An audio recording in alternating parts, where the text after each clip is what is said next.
En varias ocasiones los he invitado a que me hagan preguntas si tienen alguna duda.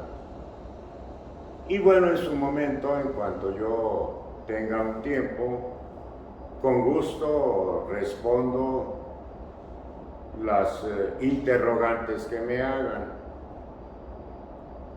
Recientemente Diana, una de mis seguidoras, me preguntó: doctor, desde el punto de vista de prehospitalario como paramédicos, ¿qué podemos hacer ante una situación de un paciente con un accidente cerebrovascular o evento vascular cerebral? Porque le llaman igual. Hay gente muy purista y que no le gusta la palabra de accidente vascular cerebral o cerebrovascular, pero es lo mismo. El accidente vascular cerebral, pues hay en términos generales dos tipos, dependiendo de cuál es el problema en los vasos sanguíneos arteriales cerebrales. El resultado final es el mismo, un segmento de la masa encefálica, porque recuerden que aunque se llama accidente cerebral vascular, dentro del cráneo no nada más está el cerebro, sino que está también el cerebelo y el tallo cerebral, y el tallo cerebral es mesencéfalo, protuberancia anular y bulbo raquídeo, y todo es el encéfalo, pero le llamamos accidente cerebral vascular a la interrupción en la circulación de una arteria determinada, muchas veces es la arteria cerebral media, que trae como consecuencia que el territorio de influencia, de irrigación de esa arteria se quede sin sangre, evidentemente sin nutrientes y sin oxígeno.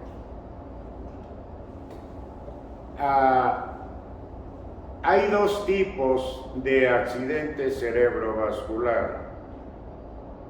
Uno de ellos es la oclusión, la formación de un trombo, así como cuando hay un infarto. Se forma un trombo en una de las arterias cerebrales y hay isquemia. El 87% de los accidentes cerebrovasculares son de tipo isquémico, falta de irrigación, y en un 13% son hemorrágicos, y de ese 13% que son hemorrágicos, 10 son hemorragias dentro del tejido encefálico, dentro del tejido cerebral. Es una hemorragia que llamamos parenquimatosa, es en el interior, y un 3% es hemorragia subaracnoidea. Pero ¿qué puede hacer un paramédico ante un evento de una persona que sufre un accidente vascular cerebral o cerebrovascular? Bueno, miren, los accidentes cerebrovasculares clínicamente tienen una gran gama de expresiones. Hay algunos que pierden la conciencia con un dramatismo intenso y convulsionan, y que requieren de una atención inmediata, inmediatísima, siguiendo siempre el abordaje sistemático de valorar y reanimar las funciones vitales que todos conocemos en un orden de prioridad.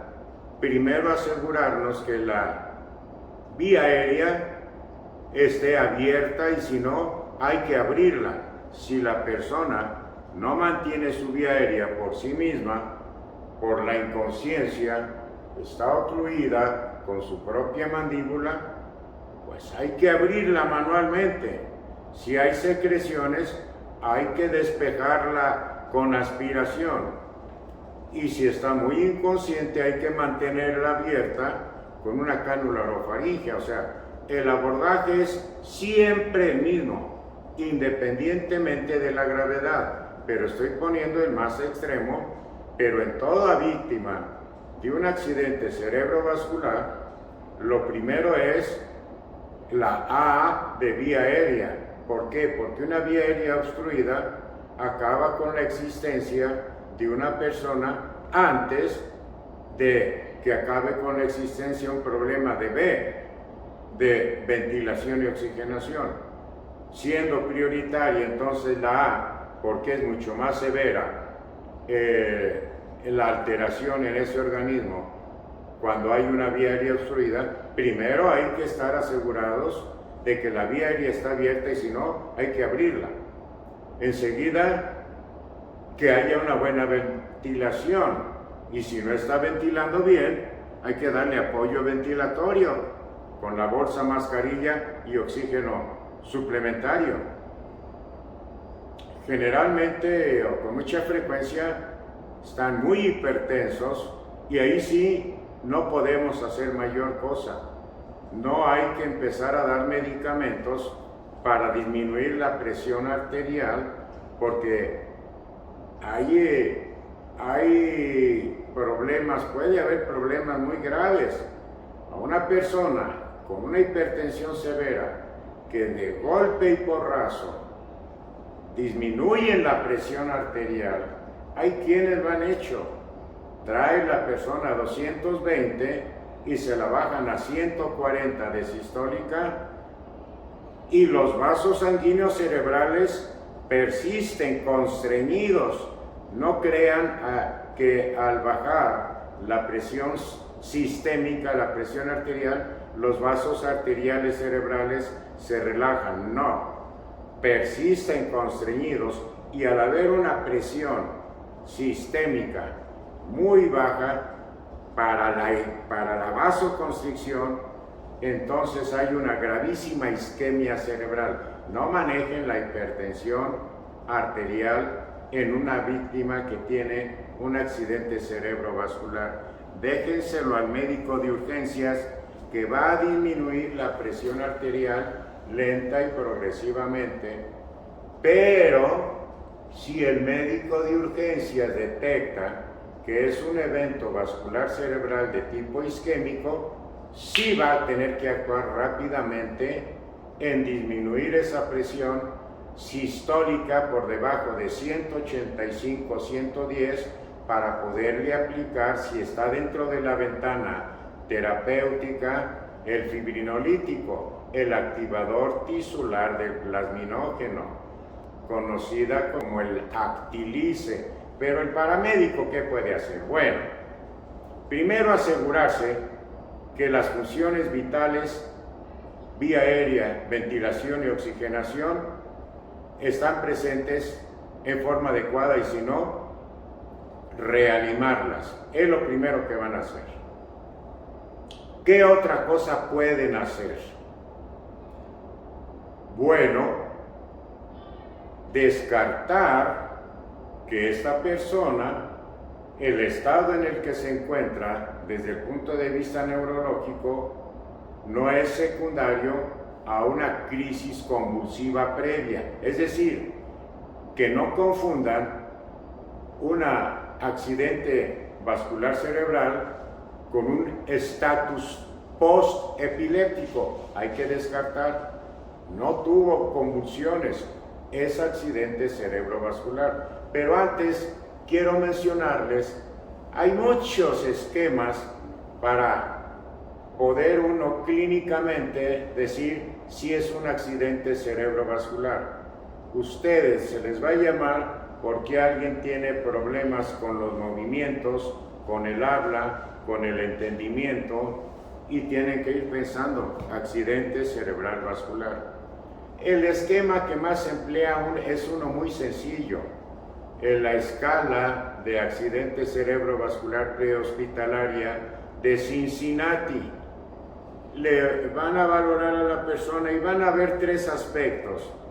Si hay parálisis facial, le van a pedir que se sonría, y al sonreírse, si está paralizado, por ejemplo, la mitad del lado izquierdo y la mitad derecha no está paralizada, al sonreírse se le van a desviar los rasgos hacia el lado que está normal, va a jalar los músculos hacia el lado sano porque está paralizada la hemicara izquierda. Entonces se va a reír de esta manera. Esa es una. La otra, le van a pedir que mantenga los brazos extendidos y elevados con las palmas hacia arriba por lo menos 10 segundos.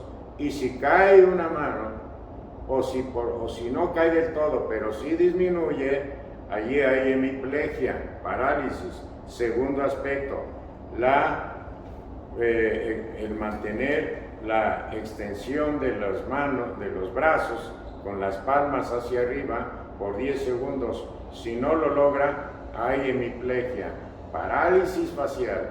Si fuera la parálisis del lado izquierdo, entonces habría desviación de los rasgos hacia la derecha, el brazo izquierdo caería, y la otra es la respuesta verbal. Se le dice a la persona que repita pues alguna frase.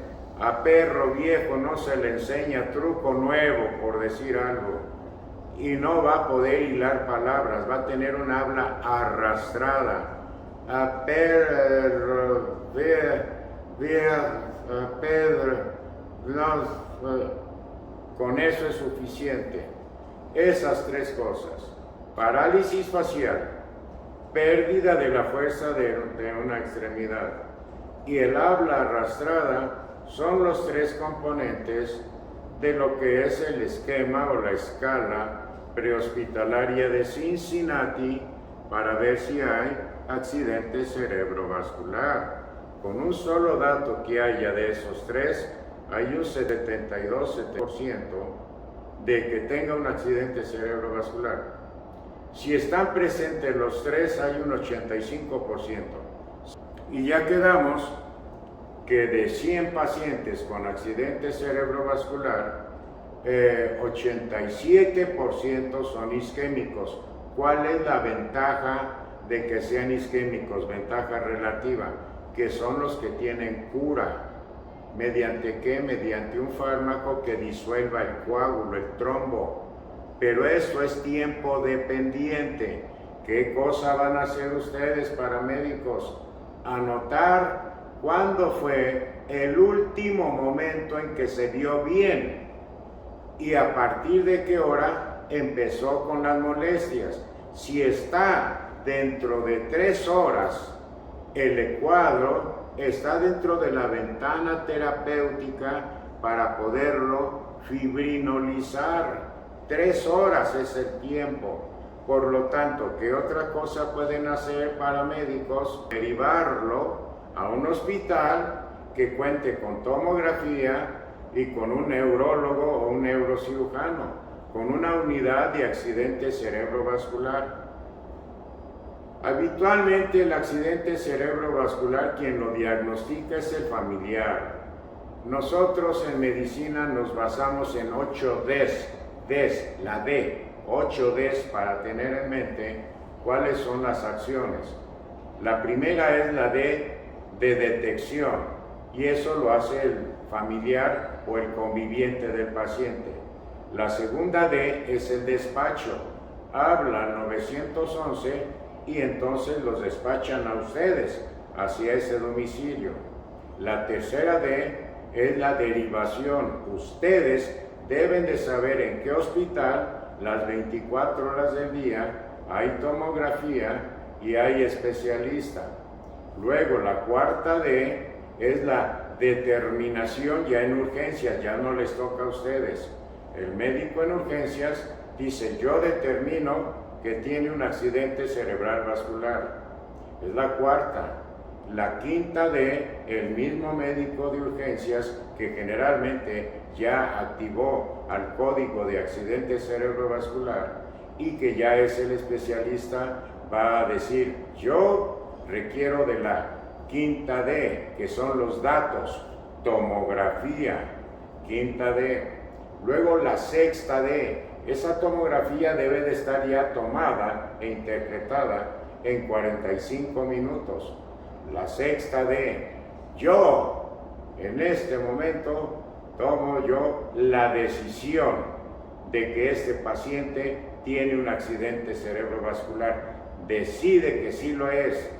Luego la séptima D, drogas, voy a aplicarle el activador tisular de plasminógeno, el Actilice. Y la octava D es la disposición, voy a adecuar una unidad de terapia intensiva para el manejo escrupuloso de la infusión en 1 hora de este fibrinolítico y me le van a estar tomando la presión arterial cada 15 minutos, por lo menos durante unas 4 horas, y después cada media hora durante otras 2 horas, y después cada hora durante otras 18 horas. Entonces, pero a ustedes, los paramédicos, una vez que el ciudadano avisa a la central, solicita apoyo, ustedes ya son los que los van a despachar, van a llegar, van a hacer van a valorar que no haya problema en vía aérea, en ventilación, en circulación, y ojo, vayan preparados para reanimación cardiopulmonar, pero también mucho ojo, vía aérea, porque esos pacientes, si están inconscientes, la pura inconsciencia va a hacer que caiga la mandíbula y obstruya su vía aérea, o el mismo accidente cerebrovascular puede llevarlos a un periodo de apnea. Por otro lado, hay que hacer determinaciones de glucosa, glicemia, para descartar que no sea una crisis hipoglucémica la que lo mantiene en ese estado de abatimiento en el estado neurológico. Le van a tomar sus signos vitales para ver cómo está la presión arterial y van a hablar al centro, a donde van a referir al paciente, que tienen un paciente con un accidente cerebrovascular con una presión arterial sistólica arriba de 185, para que se preparen allá en el hospital y vayan teniendo listo el labetalol, que es el fármaco que se emplea para disminuir la presión por debajo de 185. Y ustedes, de ser posible, le van a tomar un electrocardiograma. ¿Por qué? Porque si en el electrocardiograma determina que hay fibrilación auricular, las aurículas están fibrilando, es un hallazgo que apoya la posibilidad de que en las orejuelas de las aurículas haya coágulos, que haya ahí trombos formados, se desprenda uno y se transforme en un émbolo. Tromboembolia. Trombo es el que está ahí en las orejuelas. Se desprende un segmento de ese trombo y ya se transforma en un émbolo que migra a una arteria cerebral. Entonces, la presencia de una fibrilación auricular de alguna manera apoya el diagnóstico de accidente cerebrovascular isquémico. Otro dato electrocardiográfico es que se encuentre todavía algún estigma electrocardiográfico de elevación del segmento ST que no se ha abatido por completo y que nos dijera que tuvo un infarto hace una semana, semana y media, y el endocardio en el sitio infartado, despulido por el antecedente de un infarto, puede ser sitio en donde se forme también un trombo allí, y que ese trombo se desprenda y se transforme en un émbolo. Entonces, como ustedes ven, ¿cuáles serían sus acciones? No van a evitar que el proceso siga, pero sí van a cortar el daño si rápidamente lo llevan al hospital idóneo. Ya para finalizar, otra de las obligaciones es mantener una muy buena saturación. Le aplican el pulsioxímetro y por arriba de 94. Aquí no podemos andar con cosas. 94 a 99% de pulsioximetría. Entonces, en resumidas cuentas, van a llegar, van a valorar primero sus funciones vitales, vía aérea, ventilación, circulación, cómo está. Van a hacer su puntaje o su escala de accidente cerebrovascular de Cincinnati. ¿Cuál es la respuesta a la petición de que se sonría o que muestre los dientes? Descarten que no haya parálisis facial, que no haya pérdida de la fuerza de la mitad del cuerpo y que no tenga un habla arrastrada. Cincinnati, parálisis facial, debilidad, entumecimiento de la mitad del cuerpo y el habla arrastrada. Hay otros datos que puede haber. Por ejemplo, pueden tener alteraciones en la visión. Por ejemplo, puede haber incoordinación. Por ejemplo, no pueden entender lo que se les dice. Y no nada más el habla arrastrada, no pueden hablar nada. Pueden tener cefalea muy intensa. Todos estos son datos neurológicos. Pero la escala de accidente cerebrovascular de Cincinnati nada más valora 3 rubros: parálisis facial, parálisis de la mitad del cuerpo, lo que es hemiplegia, y el habla arrastrada, aun pudiendo haber todo lo demás que evidentemente incoordinación motora, imposibilidad para caminar, pérdida del equilibrio, no entienden lo que se les dice, no pueden hablar, tienen trastornos visuales, tienen dolor de cabeza intenso. Eso es ya diagnóstico. Mantenga la vía aérea abierta, bien ventilado, bien oxigenado. Informen al centro del evento. Tomen la hora en que empezó con el problema, porque si ya pasaron más de 3 horas, se escapa de la ventana terapéutica del fibrinolítico. Si bien algunos centros tienen la experiencia suficiente para decir, aun teniendo más de 3 horas, pero menos de 4 horas y media, le podemos dar un fibrinolítico. E incluso, ya en la actualidad, hay accidentes cerebrovasculares en la cual está ocluida una arteria cerebral gruesa, como la arteria cerebral media, que puede estar ahí con un trombo, y pueden hacer una intervención endovascular con cateterismo 24 horas, pero eso ya no es de ustedes. Ustedes no pierdan tiempo, hagan su diagnóstico, aseguren sus funciones vitales, tomen la glicemia, tomen el electrocardiograma, vean cómo está la presión arterial, aseguren la oxigenación y avisen oportunamente al hospital de referencia. Entre menos tiempo duren en el terreno, mejor, porque es un periodo, ahora sí que de oro, porque la ventana terapéutica se está cortando. Van a tener nada más 3 horas, desde que inició el evento al momento en que le puedan aplicar el medicamento. Después de 3 horas, pues ya va a ser muy difícil que sea candidato para que destruyan ese trombo mediante el empleo de un fibrinolítico. Por cierto, la dosis es de 0.9 miligramos por kilogramo de peso. El 10% de esa dosis se pasa en bolo y el resto se pasa a infusión en 1 hora. Bueno, ya hablé de lo que quería Diana, pero también ya hablé un poquito más de cuál es el manejo del accidente cerebrovascular y de los 2 tipos de accidente cerebrovascular. ¿Cuál de los 2 tipos va a ser? Ustedes no lo van a saber. Se va a saber hasta que llegue al hospital y le tomen una tomografía. Si es isquémico, fibrinolítico, y si es hemorrágico, pues terapia intensiva. No hay mayor cosa que hacer. Bueno, nos estamos viendo. Hasta la próxima.